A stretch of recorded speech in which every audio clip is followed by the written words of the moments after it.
tenemos al profesor Eduardo Bolaños, cuya presentación, bueno, el nombre del proyecto es Psicofármacos en Costa Rica, usos, discursos, experiencias y subjetividades, un análisis desde la psicología social.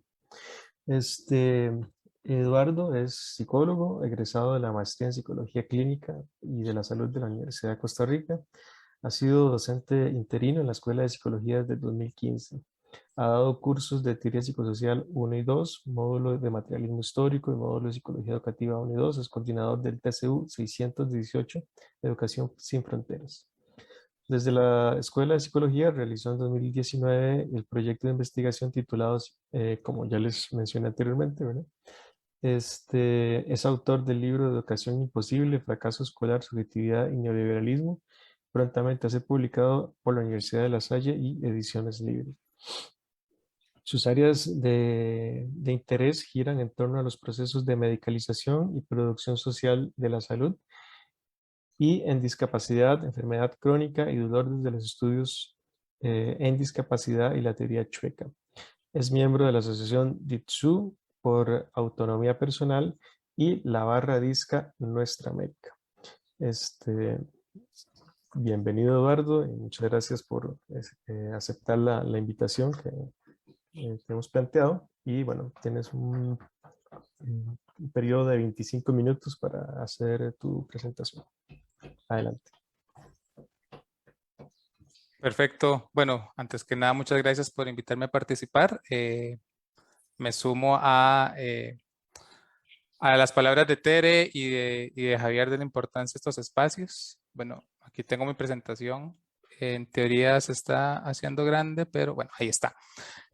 Bueno, como dijo Daniel, la investigación se llamó Psicofármacos en Costa Rica, usos, discursos, experiencias y subjetividades, un análisis desde la psicología social. Esta tuvo como objetivo analizar los discursos y experiencias que tienen con el uso de psicofármacos personas usuarias de medicación psiquiátrica, profesionales de la salud y grupos de apoyo en salud mental. Esto con el propósito de hacer una problematización psicosocial acerca de las dinámicas de diagnóstico médico-psiquiátrico, prescripción y uso de psicofármacos por parte del sistema de salud pública y los efectos que tienen dichas prácticas en las personas consultantes. Antes de seguir, quisiera hacer una aclaración.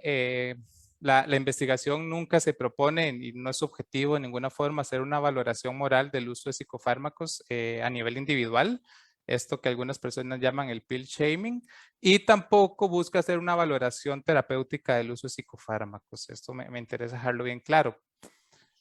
Más bien dicho, sigue la idea de que los psicofármacos modernos, con su creciente expansión, constituyen una tecnología que va más allá de los límites de la medicina y de los saberes médicos, psiquiátricos y psicológicos. Su circulación en las sociedades contemporáneas refiere a dinámicas sociales, culturales y subjetivas complejas. Un poco del contexto, ¿de dónde nace esto? Bueno, para nadie es un secreto que ha habido un fuerte debate a nivel epistemológico científico, pero también a nivel de discusión pública. Uno lo puede ver en redes sociales, en la clínica, en los cursos, bueno, eso está como en muchos lugares. También que en los últimos 10 años en Costa Rica se ha duplicado la cantidad de algunos antidepresivos y ansiolíticos que son prescritos por parte de la Caja Costarricense del Seguro Social.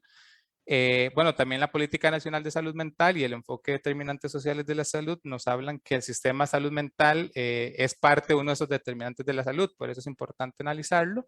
Y también por las demandas surgidas en los últimos años por parte de ciertos movimientos sociales emergentes en salud mental. Y aquí también retomo un taller que dio la OMS y la OPS en 1997 en Costa Rica, donde el representante Hugo Villegas, que representante de la OPS, afirmaba en una noticia al periódico La Nación que se estaban dando soluciones químicas a los problemas de desintegración familiar, pobreza, marginación y desempleo. Entonces, bueno, aquí yo parto con algunos insumos teóricos que son como digamos, como en tres temáticas. Primero, lo que tiene que ver con la medicalización indefinida, la biopolítica, entendiendo la medicalización como aquel proceso por el cual un conjunto de problemáticas sociales devienen como problemas médicos y se tratan usualmente únicamente a partir de la medicina, también para el estudio de la subjetividad, la intersubjetividad, bueno, algunos aportes filosóficos, principalmente las corrientes postestructuralistas y de los feminismos, y también aportes de la psicología social, varios para pensar el tema del estigma, la discriminación, la construcción de subjetividad y también algunos conceptos de los movimientos sociales como el cuerdismo o el capacitismo.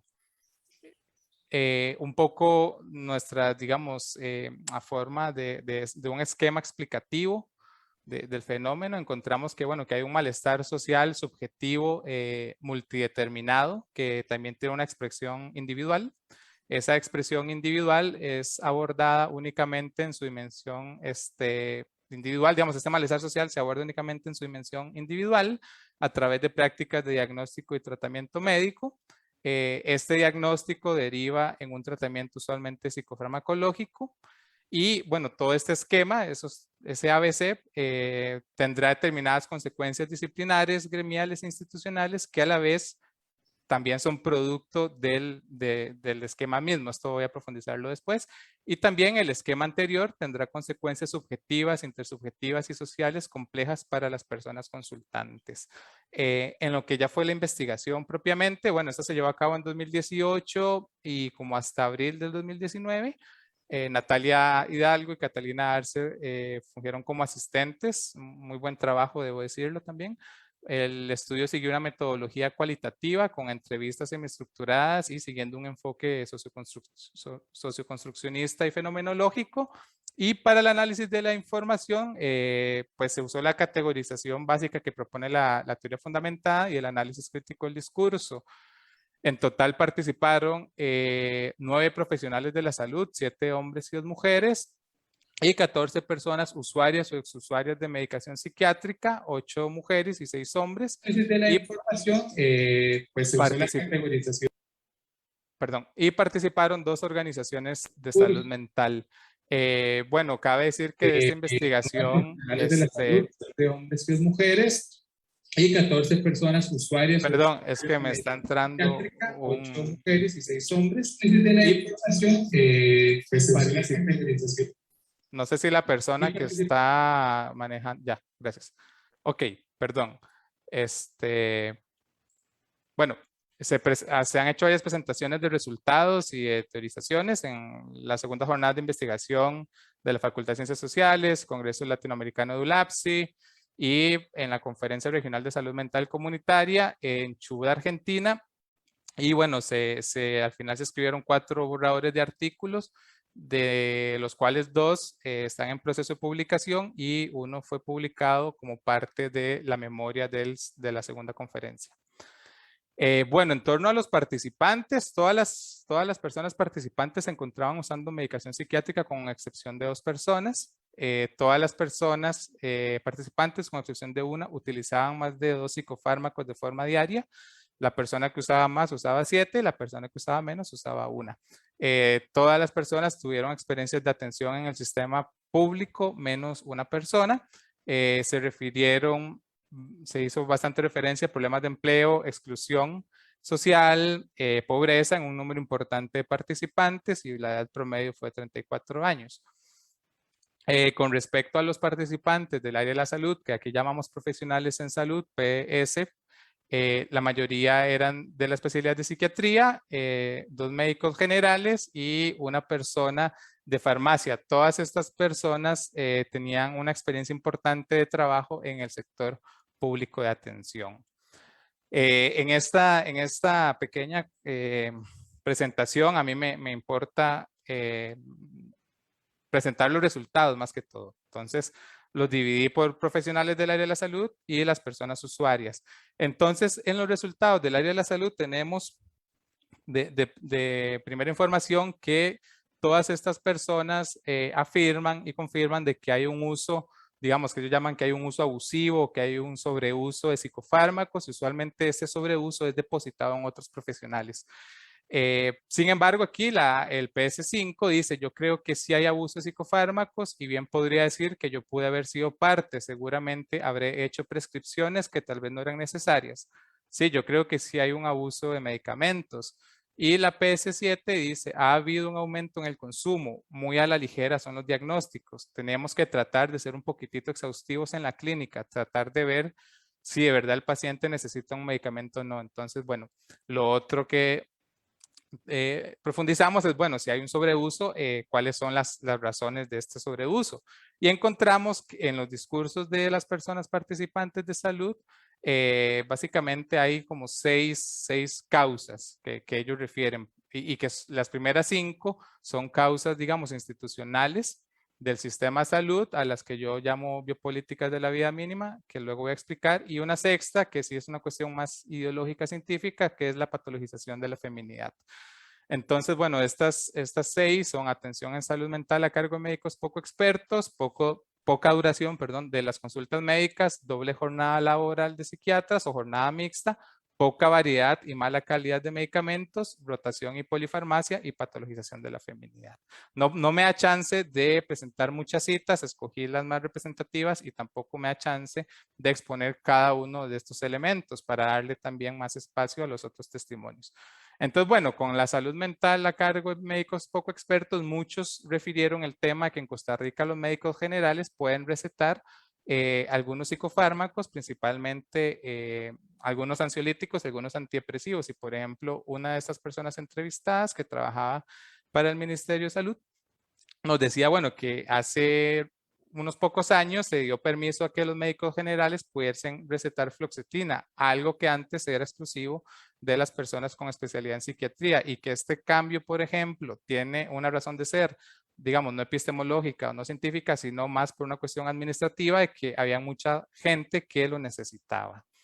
Esto de los médicos generales también es algo que se repitió en muchos de los testimonios, digamos, de los relatos. Algo que también se repitió mucho tiene que ver con la poca duración de las consultas médicas. Por ejemplo, el PS.2 nos dice, la proliferación de psicofármacos le ha dado herramientas al médico saturado en la consulta del Seguro Social para deshacerse de sus pacientes. Y nos pregunta a nosotros, ¿alguno de ustedes ha estado a 8 horas, a 8 pacientes por hora, donde el salario no alcanza, con un montón de gente que llega a quejarse de carajadas que uno se da cuenta que no tienen que ver? Ay, hijo de mi alma, cuando va entrando ya le tengo lista la receta para deshacerme de él, ¿verdad? Hay dosis, nos sigue diciendo, hay dosis que tienen más que ver con deshacerse de un paciente que con tratarlo. Y esta idea fue recurrente, el tema de el poco tiempo y de la medicación para estos fines. Otra persona nos dice, hay abuso de psicofármacos, pero parte del problema es que cuando usted tiene tiempo tan limitado, usted no logra explorar adecuadamente. El paciente se monta en un carrusel de benzodiazepinas y epidural el resto de la vida, y eso no es lo ideal. El paciente psiquiátrico maltratado de su problema de salud mental se vuelve un paciente crónico. Mucho es por el abordaje que tuvo al inicio, no necesariamente por su patología en sí. Encontramos también el tema de profesionales en salud con una jornada mixta pública y privada. Entonces, una de estas personas nos decía, en lo público, yo tenía 37 pacientes a cargo. Entonces, yo trataba de tener menos pacientes para trabajar menos por sentido común, porque él nos decía, si yo trabajo con 10 personas o con 30 en lo público, me van a pagar igual. Aquí se refiere a su consulta privada, en donde fue la entrevista, es al revés. Uno está aquí y necesita que le refieran pacientes porque si no el sistema se cae, ¿verdad? Uno tiene que trabajar más y estar más disponible. Entonces, hay un cambio de actitud. Entonces, aquí lo que vemos es que hay un régimen diferenciado de visibilidad. Y esto se repitió también, no en todos los casos, pero en varios, donde en lo público se intenta no ser tan visible, no trabajar tanto, sin embargo en lo privado tiene que ser lo contrario, porque lo privado sí depende de la cantidad de pacientes. Entonces, bueno, eso también fue un tema que surgió. Y también se repitió en varias ocasiones el tema de la poca variedad de psicofármacos y medicamentos, digamos, para psiquiátricos por parte de la caja, y además la mala calidad de estos medicamentos. Y esto se relacionó con, digamos, el gran número digamos, de medicamentos que una persona tiene que usar. Entonces, por ejemplo, esta particular es la persona experta en farmacia y que trabajó para el área de salud pública en farmacia, nos decía, Hay genéricos de Tailandia, Polonia, India, Sudáfrica en el Seguro Social. El precio puede ser muy bueno. Los medicamentos genéricos van a variar de acuerdo a los ingredientes que usen en la fabricación, las máquinas que usen, el personal que los elabora.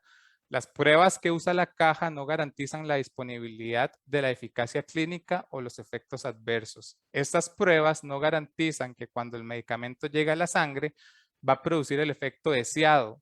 Hay diferencias importantes entre un producto hecho por AstraZeneca o por Pfizer a un producto hecho por un laboratorio raro en la India que tiene un representante aquí en Costa Rica. Entonces, estas personas lo que nos decían es que como los medicamentos tal vez no son de la mejor calidad, pueden producir más efectos adversos, pero además se necesita una mayor dosis para cumplir, digamos, con el efecto terapéutico deseado. Incluso algunos nos decían que cuando trabajaban en lo privado y cambiaban el genérico por, digamos, por la casa comercial productora, el paciente mejoraba mucho y a veces tenían que quitar las dosis. Y luego tenemos lo de la patologización de la feminidad, ¿verdad? Que ya esto no es algo tan, digamos, institucional, pero sí que todas las personas entrevistadas, menos una, que además esta persona era mujer, es mujer, nos hablan de una construcción patológica de algunas dimensiones biológicas de las mujeres, es decir, se refiere que hay aspectos hormonales, neurobiológicos, neuroanatómicos de las mujeres que son ya de por sí deficitarios, ¿verdad? Entonces, que llevan a una mayor problemática en salud mental. Y esto también llevó a una invisibilización de problemáticas sociales y de las múltiples violencias que sufren las mujeres. Cuando se hizo referencia a estas, también se hizo, digamos, desde una mirada bastante patriarcal en el sentido de que, por ejemplo, decían que las mujeres eran más vanidosas o que les costaba encontrar más vestidos, entonces que por eso se estresaban más. Por ejemplo, uno de los entrevistados nos aseguró que en Costa Rica 1 cada 6 mujeres tiene que usar algún psicofármaco. Y un poco esas son las estadísticas del uso que refiere, digamos, la OMS o la OCDE. Y se enmarca en este tipo de discusión. Por ejemplo, él dice, si me oyen del INAMU me crucifican, ¿verdad? En los congresos que hacíamos, habíamos 2 grupos, digamos, el grupo en el que estábamos nosotros, que éramos más de la opinión científica, y el otro grupo que era más del lado de género. Son las ultrafeministas que decían que la diferencia entre el hombre y la mujer es por la injusticia y el trato que ha recibido la mujer a través de la historia y por el machismo y esas carajadas. Bueno, el machismo no hace los estudios. Esta expresión, si bien en el caso de esta persona tal vez es muy extrema, fue, digamos, compartido con algunas sutilezas por el resto de las personas profesionales en salud y así explicaban por qué, por ejemplo, en Costa Rica las mujeres usan en comparación a los hombres una mayor cantidad de psicofármacos o de medicación psiquiátrica. Bueno, los resultados de las personas usuarias de medicación psiquiátrica, no sé si se ve bien, pero bueno, están divididos en 2 categorías. Una que son las experiencias con los dispositivos médicos y la otra que son ya las experiencias con el diagnóstico y con el uso de psicofármacos. En las experiencias con los dispositivos médicos encontramos igual poca duración de las consultas, inmediatez en el diagnóstico y la prescripción farmacológica. Una participación subordinada, presencia de microviolencias en la interacción médico-consultante y también en algunos casos muy clara la medicalización de la violencia de género y la pobreza. Con respecto al uso de fármacos, muchas personas presentaron mucha ambigüedad y confusión y muchas personas alivio respecto al diagnóstico y la prescripción. También refieren una alta prescripción y constantes cambios en los fármacos prescritos. Hay un uso escéptico de psicofármacos, es decir, con cierta duda. Se reportaron efectos negativos a nivel cognitivo, afectivo, sensoriales, subjetivos y también efectos positivos en tanto los fármacos lograron atenuar, digamos, las crisis y la intensidad de los síntomas. Incluso personas que nos dijeron que si no hubiesen sido prescritos, probablemente no estarían vivos.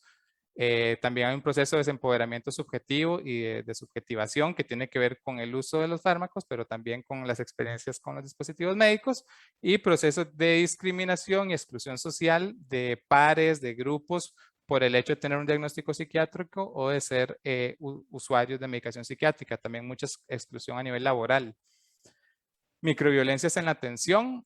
Danilo nos dice, ninguno escucha, ni en la caja, ni nada. Es como usted tómese esto y cállese. Básicamente te atienden en 5 minutos, dicen 2, 3 cosas, tómese esto y vuelva como 2 o 3 meses.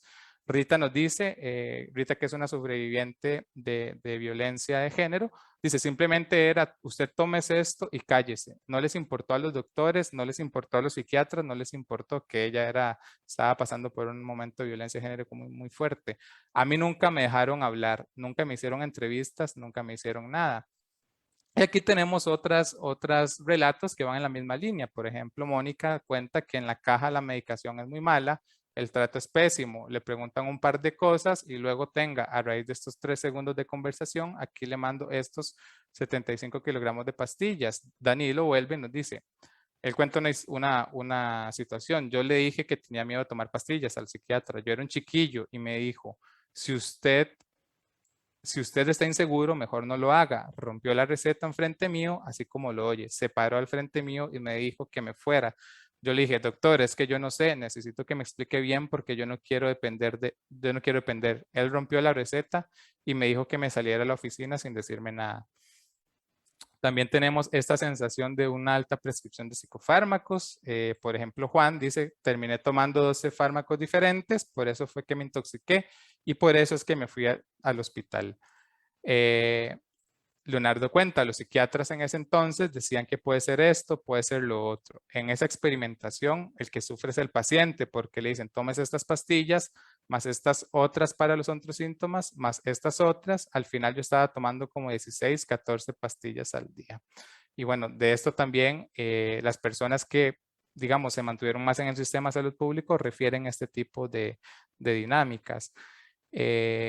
Por ejemplo, Mónica vuelve y dice, llegó al punto que yo tomaba casi 6 pastillas al día y era mucho, yo pasaba muy drogada y con mucho dolor de cabeza o mal, así muy mal. Subí 15 kilos en cuestión de un mes, casi con medicamentos. Se me empezaba a subir la presión y bueno, hay algunos relatos también como en la misma línea. Así que, bueno, todo esto lleva también a un consumo escéptico, digamos, de alguna forma,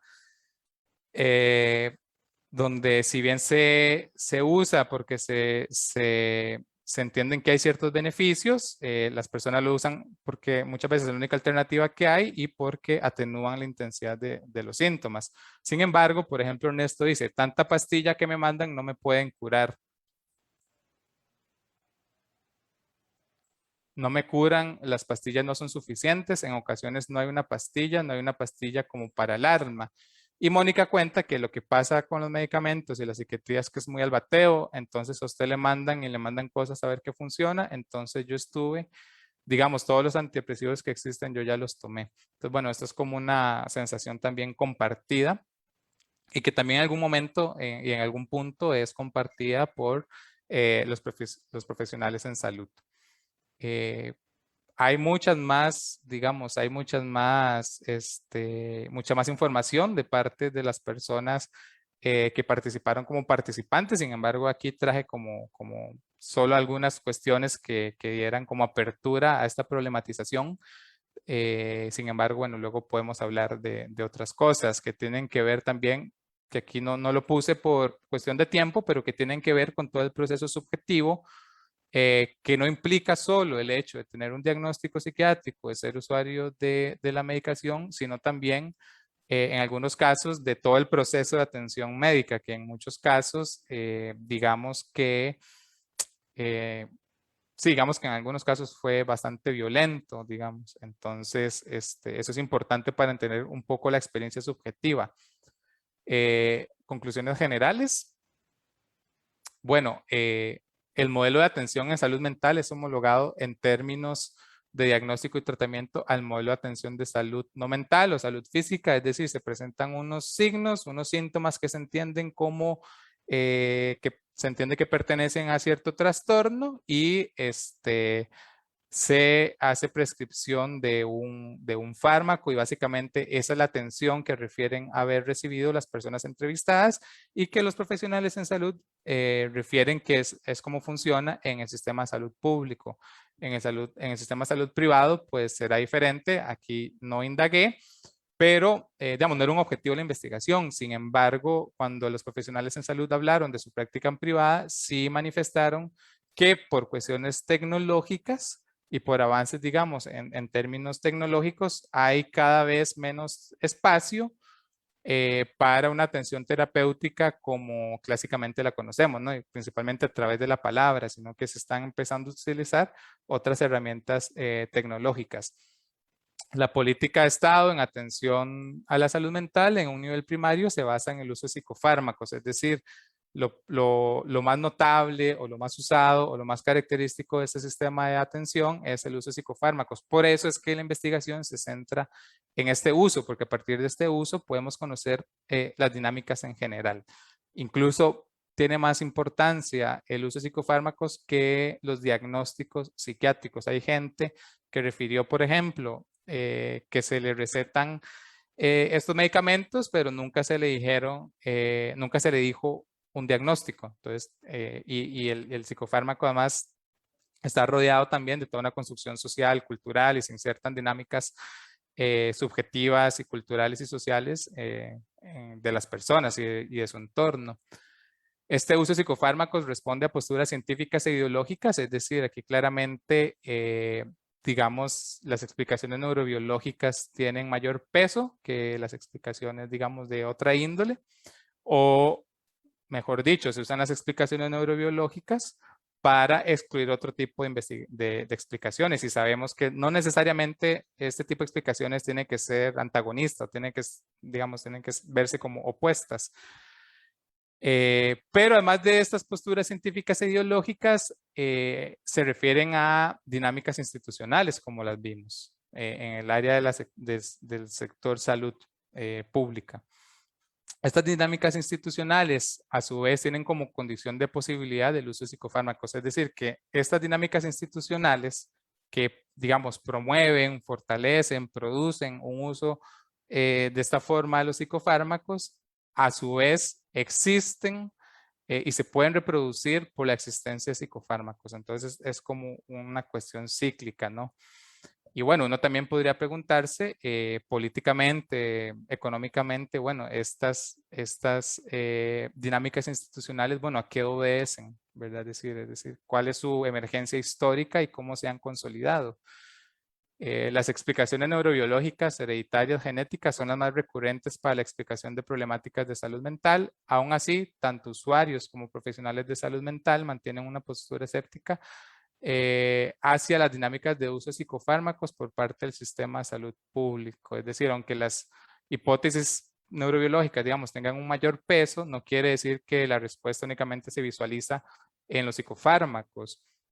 En otra clase de explicaciones, los profesionales en salud se refirieron mucho a todo el tema de los hábitos de vida, los hábitos, digamos, saludables o no que mantienen las personas, y entonces digamos que las condiciones estructurales y sociales tampoco aparecen en la escena tanto como uno podría pensar, ¿verdad? Sino que se refiere todavía a cosas individuales de voluntad, como por ejemplo algo que las personas ahora con la televisión y tal no quieren salir a hacer ejercicio. Esas son como las dos explicaciones fuertes, ¿no?, que hay. Desde el sistema de salud público se lleva a cabo, se implementa una estrategia de biopolíticas de la vida mínima en la que las estrategias psicofarmacológicas están destinadas a atenuar los efectos más significativos del malestar subjetivo y no tanto a garantizar un bienestar subjetivo. ¿Qué quiere decir esto? Yo acuño este término siguiendo un poco una problematización que hace Alicia Stolkiner, que ella lo llama políticas de la vida decente, ¿no? Atención de la vida decente. Lo que quiere decir es que, digamos, todo este uso de la medicación tiene como efecto o tiene como propósito atenuar las crisis, bajar la intensidad de los síntomas, que las personas vuelvan a un mínimo de productividad, que se puedan reinsertar a las dinámicas sociales. Sin embargo, no necesariamente eso garantiza un bienestar subjetivo. Entonces, por ejemplo, todos los profesionales en salud repitieron que los fármacos, digamos, por sí solos no funcionan. Es decir, que se tiene que acompañar el uso de psicofármacos con otras modalidades. Sin embargo, estas alternativas, estas modalidades, de ahí no son ofrecidas, no se ofrecen desde el sistema de salud pública, o en la mayoría de los casos, podemos decir que no son ofertadas. Entonces, Solo nos queda la parte, digamos, neurobiológica y tal, que tanto la experiencia de las personas usuarias como de las personas profesionales en salud se refiere a que no son, digamos, que se necesitan de acompañar con algo más, no son suficientes por sí mismas. Los criterios de bienestar utilizados por los profesionales en salud están íntimamente ligados a criterios de adaptabilidad a las exigencias sociales, principalmente laborales. Y aquí tiene que ver toda una discusión, por ejemplo, que algunos autores hacen sobre la preocupación contemporánea sobre la carga económica de los llamados trastornos mentales. Entonces, y porque obviamente una persona que no se puede reinsertar en su trabajo, que esté en una situación económica precaria, pues va a encontrar su situación de salud mental, digamos, muy afectada. Entonces, esta es la cuestión de volver a ser productivo, volver al trabajo, fue muy importante. Y en este aspecto, entonces, se destacan características como la productividad, el rendimiento, la proactividad. Sin embargo, volvemos a la problematización anterior, donde, por ejemplo, ser productivo, poder rendir en un trabajo, no necesariamente es signo o refiere a lo que podríamos decir un bienestar subjetivo o intersubjetivo, es decir, no es suficiente con eso. Las prácticas de atención en salud mental operaron a partir de un conjunto de microviolencias. Como ya vimos, las y los consultantes refirieron ser ubicados en una posición subordinada, es decir, en esta posición no tuvieron derecho a la información, es decir, se les prescribieron fármacos sin darle mayor información, algunas personas tuvieron diagnósticos y tampoco pues se les dio alguna información de qué eran esos diagnósticos. Hubo poco espacio para la participación, es decir, todas las personas sintieron que no pudieron hacer preguntas, que no pudieron dar su opinión o hacer consultas, y también el tema del seguimiento ahí también es un tema importante, porque lo que pasa con las personas cuando entran, digamos, a la atención en salud pública es que tal vez un mes tienen una sesión con un profesional de la salud y tal, y a los 2 meses que vuelven es otra persona. Eso no lo puse, pero es la cuestión que decía de la rotación y la polifarmacia. Entonces lo que pasa es que, bueno, no hay un vínculo, por decirlo así, terapeuta-paciente, porque no se saben con quién van a encontrarse y porque se los cambian. Y además, sí refirieron, y esto lo refirieron también los profesionales en salud, de que en muchos casos, digamos, el nuevo profesional de la salud hace un cambio en la prescripción y la persona tampoco entendía por qué es este cambio y a veces empeoraba significativamente con el cambio de medicación y tenía que esperarse 2 o 3 meses para volver a la consulta. Entonces, bueno, eso también es una práctica bastante problemática, una práctica estructural. 7. Las prácticas de diagnóstico-tratamiento tuvieron efectos físicos y subjetivos complejos. En la mayoría de los casos, estos efectos, por lo menos en las personas entrevistadas, fueron negativos. Lo que hizo principalmente que todas las personas entrevistadas, cuando tuvieron una oportunidad o tienen una oportunidad de, por ejemplo, poder costearse una atención privada, lo hacen. Entonces aquí, bueno, Juliana Martínez ha escrito bastante sobre el tema de cómo la gente, pues de alguna forma migra, aunque pague, del sistema de salud público al privado, ¿no? Y en el privado sí refirieron que, bueno, que tienen más tiempo las consultas, que tienen digamos, una comunicación más estrecha, que pueden conseguir mejores fármacos y además pueden escoger el psiquiatra o la psiquiatra que les atiende. Entonces, si hay un proceso, digamos, ya de una confianza establecida, se pueden mantener ahí. Las consultas médico-psiquiátricas no constituyeron un espacio para que los y las consultantes pudiesen reflexionar acerca de su historia individual y social y su contexto. Es decir, ese espacio en el que uno se espera que va a una consulta de esta índole para reflexionar sobre su vida, pues no pasó. Tampoco fueron un espacio en donde el sufrimiento psíquico pueda ser resignificado, es decir, por el contrario, se erigieron únicamente narrativas patológicas desligadas de las experiencias concretas de las personas. Es decir, hay un malestar que, aunque digamos que es social y tal, se configura de una forma muy individual, muy propia, muy particular, y que puede ser resignificada, ¿verdad? Que alguna gente dice, bueno, lo más importante en esos temas de salud mental es que las personas puedan resignificar su experiencia. eso no se da la apertura y por el contrario hay diagnósticos que no se ligan con o no fueron relacionados con las experiencias concretas de las personas porque estas experiencias concretas de vida, históricas, culturales, pues no pudieron ser ni siquiera enunciadas en el espacio terapéutico. Lo único que, según las personas refieren, es el diagnóstico y el tratamiento con psicofármacos, principalmente. Y bueno, de mi parte, esto sería todo. Bueno, muchas gracias.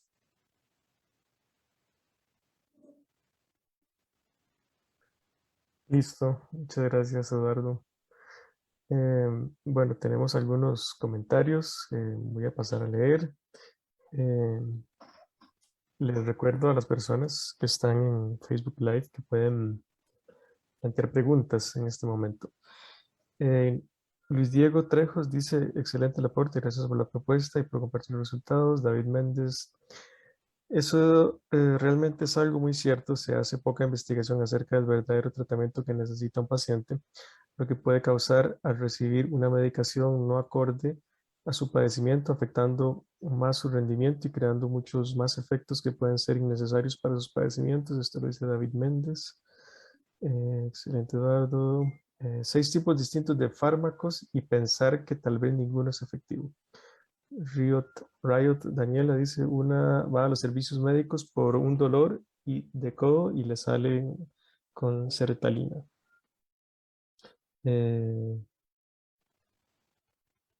Después dice nuevamente David Méndez, este tema es algo que debería tomársele más importancia, algo que sabemos que está ahí, siempre ha estado, pero nadie intenta cambiarlo. Bueno, por el momento no tenemos preguntas. No sé, Eduardo, si a partir de estos comentarios quisieras referirte un poco más o ¿verdad? Tenemos unos minutos. Tener la posibilidad. Ujú. Daniel, perdón, estoy aquí también leyendo Ah, ok, una pregunta de David Méndez justamente, que dale. también Eduardo podrá retomar con los comentarios a los comentarios, ¿verdad? Que parece que su exposición ha tenido bastantes reacciones interesantes. David Méndez quisiera preguntar, ¿se podría afirmar que se presenta ignorancia de los funcionarios y funcionarias públicas en la prescripción de los fármacos? Como si se generalizaran los padecimientos de todos los pacientes. Esa sería la pregunta de David, perdón. Bueno, muchas gracias por los comentarios. Quisiera referirme primero a los comentarios y luego a la pregunta que hace don David Méndez. Porque por dos cosas, yo creo que sí hace más falta investigación de este tema y en general ahorita digamos que estamos con la pandemia y que se habla de una epidemia en salud mental, yo lo que creo es que va a haber un riesgo de que estas dinámicas, más bien dicho, se hagan más grandes, ¿no? Y es que aquí hay que tener en cuenta, como decía una profesional en salud, que una persona, digamos que está usando medicación psiquiátrica que no es la correcta, que no es la debida, se empieza a generar un problema de salud mental, ¿verdad? O sea, ahí empieza a haber un problema y también la problemática de sentirse, digamos, violentado o no escuchado o minimizado en una consulta de este tipo, ¿verdad? Son riesgos subjetivos que yo creo que en serio tenemos que ver cómo hacemos. Es que últimamente, cuando las personas profesionales de la salud están hablando de los efectos subjetivos de la pandemia, muy acertadamente, ¿verdad? En el tipo de, bueno, ¿por qué estamos teniendo los síntomas que tenemos y cómo se explican y cuáles son? Sin embargo, también tendríamos que estar preguntándonos, bueno, ¿cuáles son las capacidades del sistema de salud para empezar a hacerle frente a esto? O si solo el sistema de salud tiene que hacerle frente a esto, ¿verdad? Y con qué diálogos también se pueden empezar a hacer con otros sectores, con movimientos sociales en salud mental también. Entonces sí creo que hace falta una conclusión que no estaba aquí, que le iba a poner, y no sé por qué, bueno, luego se me fue seguro la pajarita, es que, bueno, que todo esto tiene efectos políticos complejos, o sea, no solo tiene efectos subjetivos, tanto en los profesionales de la salud, sino que también en las personas consultantes, pero esto hace referencia a, digamos, a procesos políticos, pero a su vez tiene efectos políticos, y yo creo que eso también habría como que profundizarlo más y estudiarlo más. Entonces, bueno, gracias a los comentarios y considero que también concuerdo que hay que hacer más investigación. A mí me pasó que cuando hablaba con estas personas, como que se desbordaban. Es decir, uno hace una entrevista no terapéutica, es una entrevista no clínica de investigación. Sin embargo, yo sentí un desborde de las personas y muchas me dijeron, es que yo nunca he hablado esto con nadie. Personas que tenían 7 años de haber empezado este camino, personas que tenían 18 años. O sea, es que yo nunca he hablado y tengo tanto que decir, ¿verdad? Entonces, ahí fue un desborde. Por eso también de repente era mucha información. Yo categoricé todo. Aquí no están todas las categorías, ¿verdad? Categoricé todo porque sí, por diferentes motivos, pero al final solo profundicé en las categorías que tienen que ver con los objetivos de la investigación, pero sí creo que hace falta abrir esos espacios de escucha y estas investigaciones, ¿verdad? Entonces, eso a mí me sorprendió mucho, la necesidad que tenían las personas de hablar. Creo que eso es otra de los resultados. Y bueno, con lo que, y eso lo digo porque como que algún comentario que decía que se sabía que eso está ahí. Bueno, es un poco como las violencias que se denuncian del hospital psiquiátrico, ¿no? Como que hay un entendido eh, como bajo el suelo, de que ahí pasan cosas que no deberían pasar, ¿no? Y de repente empiezan a salir y creo que aquí estamos como en el mismo tema. Y con la pregunta que decía también de que si se podría afirmar que hay ignorancia, yo no sé si yo lo pondría o lo ubicaría esto en términos de ignorancia. Yo creo, como decía, de que hay una cultura institucional instituida, hay dinámicas instituidas y también hay paradigmas, ¿no? O sea, recordemos que al final de cuentas la salud mental, la psicología, como le queramos llamar, es un tema donde ha habido mucha discusión y donde han habido paradigmas que se anteponen a otros. Hay historiadores de estas confrontaciones que un poco dicen, bueno, es que al final el paradigma dominante es el que logra dar respuestas más socialmente aceptadas, pero también más prácticas.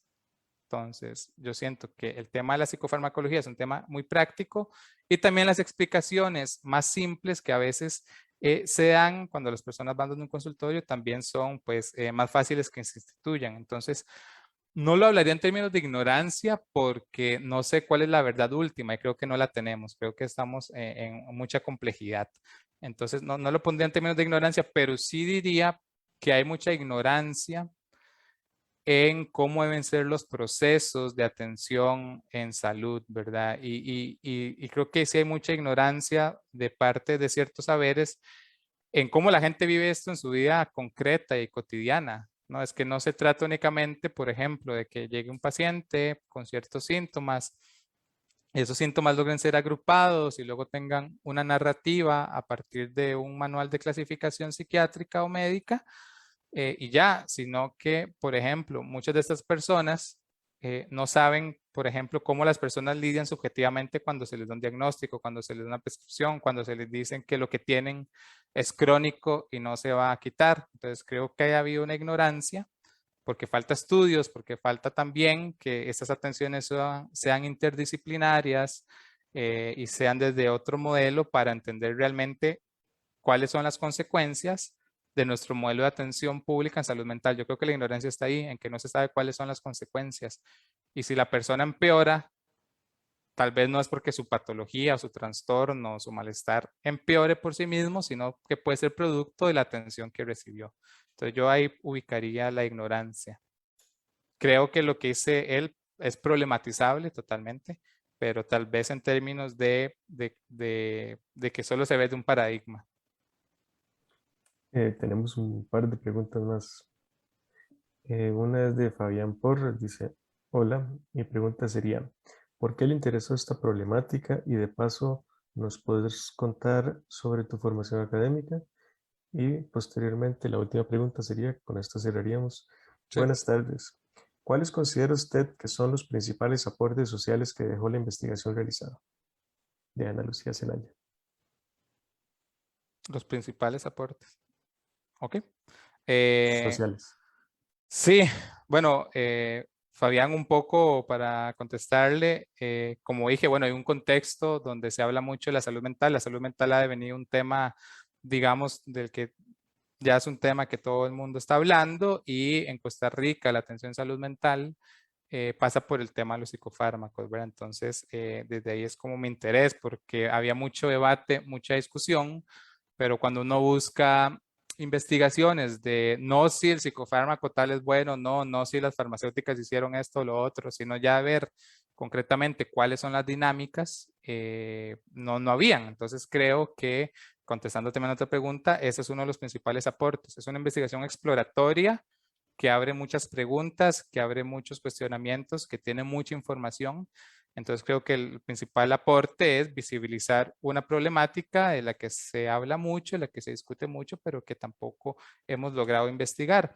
Y también aquí pasa por el tema mi tesis. Yo mi tesis de licenciatura la hice sobre, es un poco parecida, pero con el uso de metilfenidato, es decir, de Ritalina, en contextos también de pobreza, en el uso para niños y niñas. Entonces ahí entrevisté a niños y niñas, sus padres y los docentes. Cuando yo exponía esto en congresos, en jornadas o las cosas que publiqué, siempre habían personas que me decían que con los adultos pasa parecido, habían dinámicas parecidas, ¿no? Entonces también fue como para darle continuidad a esa investigación que hice, ¿no? Y también porque leyendo mucho sobre el uso de metilfenidato, por ejemplo, en Estados Unidos, que aquí pasa también, pero no tan fuerte, está todo el tema de la psicofarmacología cosmética, es decir, personas que utilizan psicofármacos, no, digamos, no desde la patología, no es de decir tengo algún desequilibrio, lo que sea, sino para rendir más. Entonces hay un uso muy fuerte de Ritalina y de otros fármacos, digamos, para cuando usted tiene que estudiar o usted es un, no sé, un ejecutivo que tiene mucho estrés. Entonces, y en Estados Unidos había toda una discusión sobre legalizar, o no legalizar, perdón, digamos, de quitarle ciertas regulaciones para que las personas pudiesen adquirir estos fármacos sin tener una receta médica. Y ahí hubo en su momento un debate muy interesante, entonces también pasó por ahí.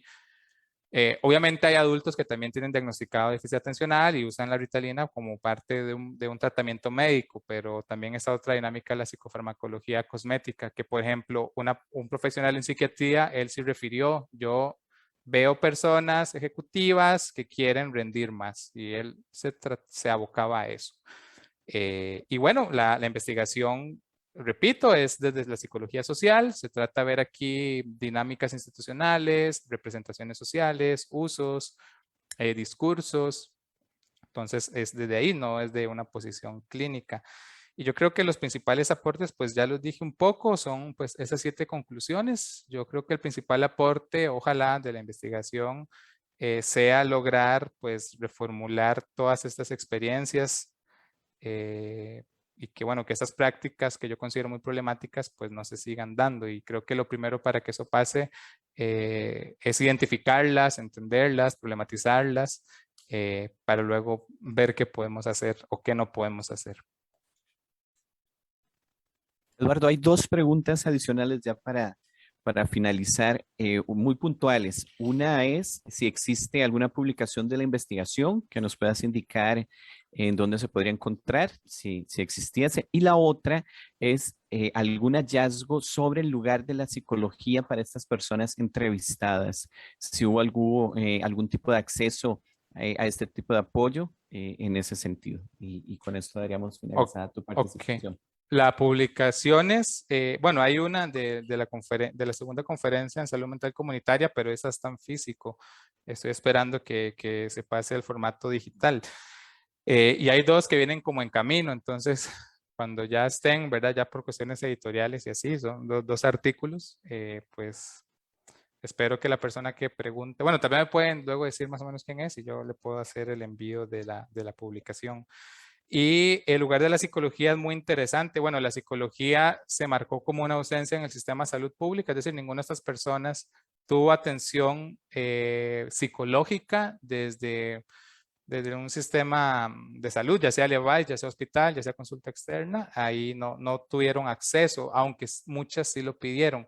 Y lo otro es, bueno, muchas personas llegan y estas son las personas, digamos, que tienen un uso más controlado y menos, digamos, que se incrementa menos el uso, son las personas que asistieron donde un profesional en psiquiatría por ya referencia de la persona de psicología que les estaba atendiendo. Entonces, esas son las personas que, digamos, ya consultan donde un psiquiatra con la expectativa de que se les envíe un fármaco. Entonces, digamos que ahí no hubo tanto rollo y se pudo controlar más. Y también lo otro es que yo tenía la idea y la hipótesis, y esto es lo bonito de hacer las investigaciones, porque también uno cambia, de que muchas de estas personas que eran, digamos, que tenían, ¿cómo decirlo?, alguna problemática con el uso de psicofármacos, es decir, que usaban una dosis que sentían que era muy alta, que no les gustaba, que le producía muchos efectos secundarios, yo pensé de que tal vez no iban a terapia psicológica, no tenían acceso. Y un número importante de las personas sí lo tuvieron, es decir, las personas, las que tuvieron los accesos económicos siempre buscaron apoyo psicológico. Y ha pasado un poco también con, bueno, como siempre pasa, ¿no? Que intentan con un paradigma, con una perspectiva, luego cambian, luego van donde otra persona y así. En general, las valoraciones de las profesionales en psicología pues fueron positivas.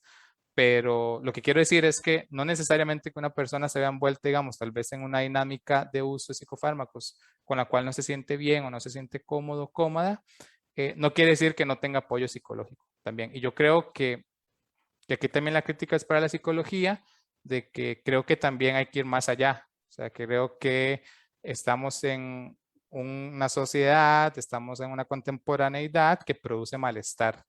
Y creo que las terapias psicológicas, las terapias psiquiátricas médicas, pues no son suficientes porque, o sea, no digo que no sean importantes, pertinentes.